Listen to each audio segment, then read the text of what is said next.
Welcome to the deep dive. Today, we're doing something a bit different, really special, actually. We're plunging headfirst into a real-time snapshot. Local news from Chiang Mai, Thailand. Our mission, to sort of pull out the key nuggets from just the last 12 hours. This is July 14th, 2025. It's like a shortcut, really, to the pulse of this amazing city. A direct feed into what makes Chiang Mai tick, like right now. Exactly. And looking at these really immediate stories, it lets us see how the city is actually dealing with its daily challenges, things coming from nature, but also from within the community itself.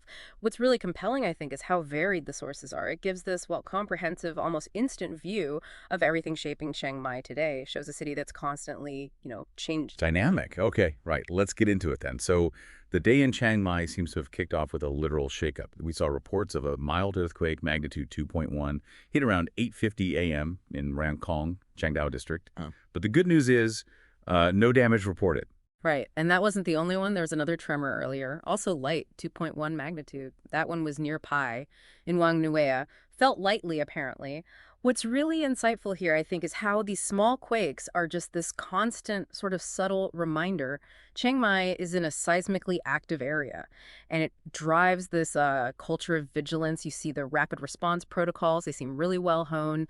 Officials were quick to check and confirm no structural damage. It really speaks to their preparedness, doesn't it? Yeah, it really does. Okay, so beyond the ground shaking, the skies are apparently acting up too. The TMD, that's the Thai Meteorological Department, they've put out a heavy rain alert.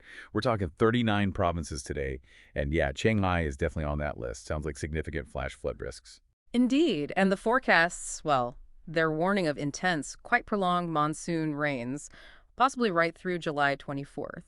And Chiang Mai is expected to be among the hardest hit northern areas. So this really highlights how the city is, proactively managing these recurring environmental things. Authorities are apparently already reinforcing drainage, issuing those flash flood advisories, particularly for the low-lying spots. This continuous balancing act, isn't it? Urban development versus natural reality. So, okay, practical point then. If you're thinking of traveling around Chiang Mai right now, maybe be warned. Advisories are definitely out for tourists. Check your routes, prepare for delays, that sort of thing.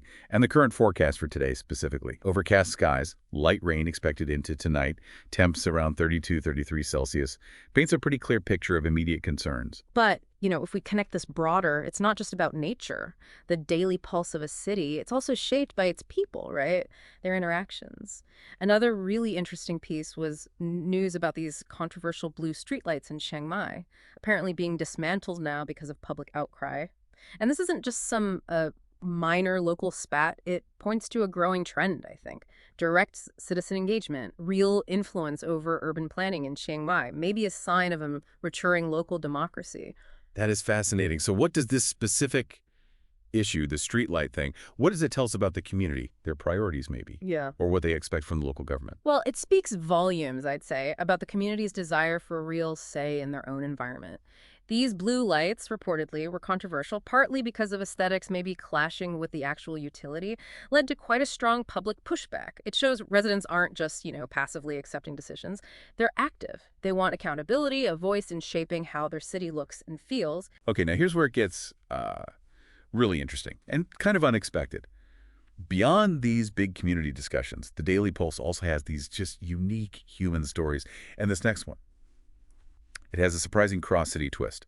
There was a temple theft down in Bangkok. 2 women allegedly stole a monk's phone. Okay, standard enough, but they used a motorcycle that was registered, get this, right there in Chiang Mai. Yeah, it's a small detail, isn't it? But quite telling. This seemingly minor crime happening way down in Bangkok suddenly draws this direct line back to Chiang Mai. It reveals this often unseen interconnectedness between Thai cities, the fluidity of movement, people, vehicles, even, minor criminal activities moving between urban centers. It makes what looks like a local Bangkok incident also a quiet reflection on Chiang Mai's role. As a major hub up north, things move back and forth. Right, so let's wrap this up. What does this all mean for you listening? We've covered, quite a range in just 12 hours. Mild tremors, heavy rain alerts shaping daily life. Then there's the public outcry over streetlights, a very human story. And even this specific crime incident linking Chiang Mai and Bangkok. It's a really rapid-fire look, isn't it? Showing the dual nature of things, immediate events, nature, alongside these very human-centric stories. Shows a vibrant, responsive city.